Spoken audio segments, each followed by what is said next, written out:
Olá, meus queridos e amados irmãos, irmãs em Cristo Jesus, a paz de nosso Senhor e Salvador seja com todos vós. Eu, minha esposa e a Isabela estamos aqui na igreja, tirando um período de oração e aproveitando para dirigir a vocês esta palavra, dizendo que, em virtude do que está acontecendo, que são do conhecimento de todos vocês, nós não podemos fazer ajuntamento de pessoas, mas podemos orar aonde nós estivermos.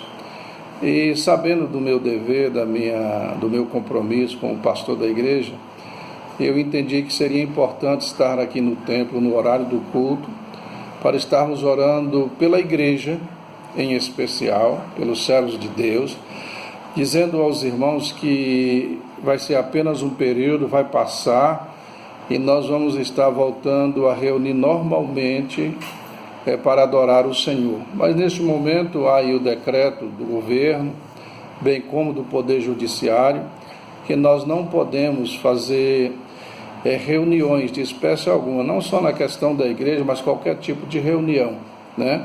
E entre elas está a questão dos cultos religiosos, como eles dizem. Mas, embora não podendo reunir, estar presentes juntos no templo, nós podemos estar juntos em espírito. E o meu apelo a todos vocês é que vocês continuem firmes, continuem orando, reúnam aí com sua família, façam o culto doméstico, orem juntos, leiam a Bíblia, não deixe de cumprir com o seu dever de um bom cristão, adorar a Deus, falar com o Papai dos Céus. Ele está atento para ouvir as nossas orações aonde nós estivermos, né? Sabemos que é um momento difícil, mas vai passar. E nós voltaremos novamente a ter os nossos cultos, como sempre, e podemos adorar a Deus juntos. Mas vamos entender que o momento realmente é um momento de cautela e que nós não podemos infringir as determinações que são colocadas para todo o povo, para toda a nação, para todo o Estado, enfim, né? Por isso eu peço a vocês que não desistam não, vamos ficar firmes, a nossa fé continua. Nós estamos aqui para servir a Deus, indiferente do que esteja acontecendo. Nós não podemos ser barrados no sentido de servir ao Senhor por nenhuma dessas situações. Continue firmes, continue adorando a Deus e na medida do possível vamos estar prestando o nosso culto ao Senhor. E, portanto, neste momento eu quero aproveitar para deixar uma palavra bíblica a vocês, a todos os irmãos. Serei breve aqui nas minhas palavras, né? E, portanto, não vamos desistir de fazer aquilo que Deus quer que nós façamos, né? Paulo, o texto bíblico escolhido para este momento, Paulo diz à igreja de Coríntios, dizendo o seguinte: portanto, meus amados e muito queridos irmãos, sede firmes e constantes, sempre abundantes na obra do Senhor, sabendo que o vosso trabalho não é vão no Senhor. Veja que Paulo ele faz um apelo aqui bastante interessante na questão da firmeza, da constância, firmes e constantes, abundantes, ou seja, não vamos dispersar, não vamos desviar a nossa atenção. O mundo está perturbado com o que está acontecendo, mas nós confiamos no Senhor. Nós sabemos que Deus pode nos guardar de todo este mal, e por isso estou aqui para orar juntos, clamar a Deus juntos e cumprir com o nosso dever de um bom cristão, não é verdade? E a gente sabe que tudo isso é consequência do erro do próprio homem, né? Erro que vem sendo cometido ao longo do tempo. E agora chegou o momento de nós podermos demonstrar a nossa firmeza em Cristo, a nossa fé, a nossa dedicação. Como disse Paulo, o versículo que nós citamos: sede firmes e constantes, sempre abundantes na obra do Senhor, porque o nosso trabalho não é vão no Senhor. Não podemos deixar passar a oportunidade de falarmos do amor de Deus àqueles que necessitam, até porque a igreja deve ser o bálsamo em meio a essa tempestade, a esta controvérsias, a esta perturbação que vem atingindo a mente das pessoas. E você que é cristão, que é crente em Jesus, não desespere não. A nossa fé está em Cristo, está firmada em Deus. Nós vemos quando o apóstolo Paulo, na carta aos Romanos, especialmente no capítulo 1, versículo 18, o que nós poderíamos até chamar aquilo ali do tribunal de Deus, né? Deus se abre o tribunal para falar a respeito do pecado do homem, e ali fica registrado muito claramente que o homem abandonou a Deus, seguindo as paixões da carne, desprezando o amor de Deus, e por isso eles sofrem, né? Sofrem as consequências. Veja bem, os homens sofrem os efeitos da rejeição de Deus. É o que está inserido naquele texto.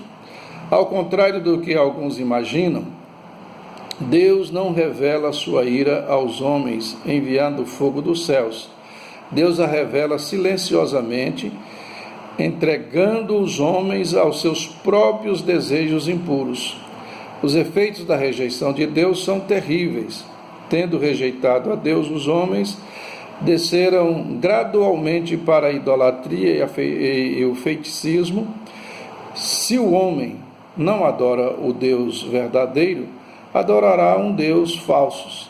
Os seres humanos trocaram a glória do Deus verdadeiro por Deus falsos, colocando a corruptibilidade no lugar da incorruptibilidade.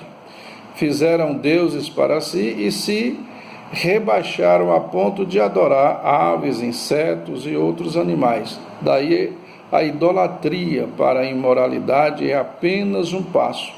A história do mundo confirma que a tendência da idolatria é acabar em imoralidade. A perversão da fé leva à perversão da vida.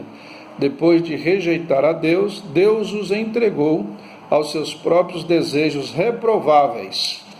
Veja bem que isso é bastante interessante, é o que está registrado em Romanos, né? Reprovável, Romanos 1, 24 ao 26, permitindo que recebesse em si mesmo a merecida punição de seus erros, Romanos 1, 27.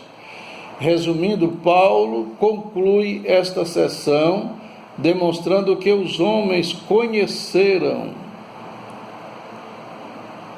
a Deus, começando o mais exaltar das criaturas de Deus, criados à imagem e semelhança de Deus, mas terminaram mais baixos do que os animais. Por isso, todos os homens são indesculpáveis diante de Deus. Romanos 1, 20. Todos pecaram, todos estão destituídos da graça de Deus. Então nós sabemos que tudo que acontece no mundo hoje é uma consequência do erro do próprio homem, né? É a ganância, é o interesse próprio, desmerecer aquilo que é próprio do Deus eterno, do Deus criador de todas as coisas. Mas conosco não é assim. Nós cremos em Jesus, graças a Deus Ele nos revelou a salvação, o caminho da vida, e por isso nós estamos seguros, certos de que em Cristo somos mais do que vencedores, né? E entendemos isso muito claramente. Não podemos deixar de seguir a Jesus pela fé, andar com Jesus, mesmo diante das adversidades. Nós devemos permanecer inabaláveis. O Salmo 125 diz o seguinte: aqueles que confiam no Senhor são como os montes de Sião, que não se abalam, ficam firmes para sempre. Então veja bem que se nós confiamos em Deus, não precisa ficar abalado, não precisa ficar perturbado. Ficam firmes, certos de que a vitória é nossa pelo sangue de Jesus. Creiam. Nós, no final do culto de domingo, demos aquela palavra exatamente na orientação do Espírito Santo para que a igreja saiba que nós temos um refúgio. O Salmo 91 mostra-nos bem claramente isso. Deus é o nosso refúgio e fortaleza, socorro bem presente na angústia, pelo que não temeremos. Ainda que a terra se mude, ainda que os montes se transtornem para o meio dos mares, há um Deus que está no controle de todas as coisas. Deus não foge, não perde de vista o controle de nenhum dos acontecimentos mundiais, nenhuma das coisas que possam acontecer. E, aliás, nada apanha Deus de surpresa. Deus é onisciente. Ele sabe tudo antes mesmo de acontecer. Então, Deus já sabia de tudo isso que o homem estava planejando, porque entendemos que isso tem um porquê, não é simplesmente aconteceu, né? Mas tem um porquê da coisa. Então, nós vamos ficar firmes, vamos permanecer inabaláveis, e eu estarei sempre em contato com vocês. Fiquem tranquilos. Quero que os irmãos nos ajudem com oração, não murmurem, não reclamem. Vamos orar, Deus está no controle.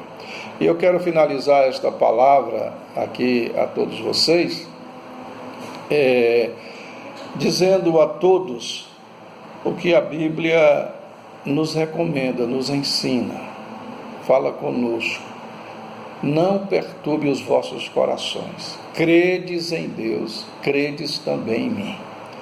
Então nós precisamos crer em Deus, crer em Jesus Cristo como Salvador, ficar firmes, inabaláveis. Vamos então estar atentando aí para as determinações das autoridades constituídas, e naturalmente isso cabe a eles decidirem. E a Bíblia manda que a gente também deve obedecer às autoridades, que elas são constituídas para o nosso bem. A única coisa que vai nos atrapalhar aí é nosso ajuntamento, né, no templo, para adorar a Deus, mas a nossa fé continua, não é uma proibição de servir a Deus, é apenas o ajuntamento de pessoas devido à gravidade desta pestilência que está assolando por todas as partes do mundo.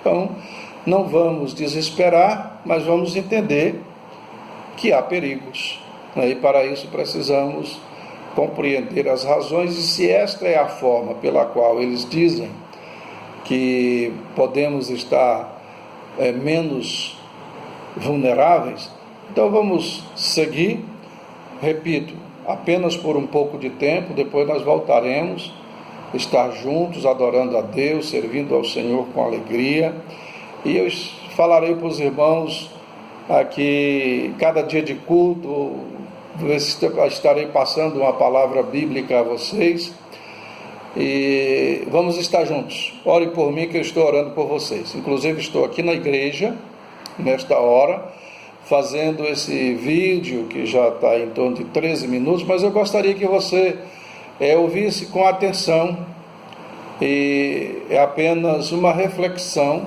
para este momento. Depois nós faremos outros vídeos com conteúdos mais diretos, e estaremos sempre em contato com vocês. Meu abraço a todos vocês, que Deus em Cristo vos abençoe. Estou orando por vocês, vamos estar juntos em espírito, e não sendo muita gente, nós podemos encontrar aqui ou acolá, né? Na casa de alguém, a gente pode ir lá fazer uma visita, e enfim, mas não podemos realmente fazer o ajuntamento de pessoas, porque há uma determinação desses dois poderes, tanto do executivo como do judiciário, né? Meu abraço, fiquem com Deus, e creio que em breve nós podemos estar juntos em nossa igreja, em nosso templo, adorando o nome de nosso Senhor e Salvador Jesus Cristo. Orem mais, fiquem firmes com Deus, amém? Deus nos abençoe e a paz do Senhor.